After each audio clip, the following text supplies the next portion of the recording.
L'illa del Gallet. Hi havia una vegada un home anomenat Ponguete, que vivint enmig de la selva cuidava amb la seva dona Guambra gallines grans i petits animals. Quan va guanyar molts diners, un dia la va portar a la gran ciutat. Allí tot li va semblar meravellós, però ella no canviava el seu poble de cases senzilles i boscos plens d'animals i olors de plantes i fruites. La gent, com ninots, parlaven i es movien de pressa. Al mercat, els venedors oferien amb bones paraules els seus productes per a que els compressin. Allí es barrejaven olors de carns variades, fruites fresques, plantes aromàtiques i perfums de tot tipus.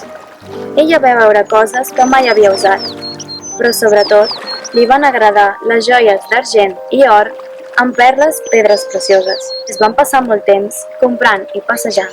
Quan es van adonar era tard. Llavors van pujar a l'últim vaixell que parava a tots els ports. Com era de nit, tots dormien, menys la dona que mirava les estrelles. De cop i volta, en passar per la famosa Illa del Gallet, es va formar un gran remolí que els va despertar. Encara que el capità ho va intentar, no va poder sortir. El remolí s'ho empassava tot. Ja havia ajuntat molts vaixells. Quan va sortir de l'aigua, un enorme animal amb cara de gall, que apropant el seu cap al vaixell es va espantar.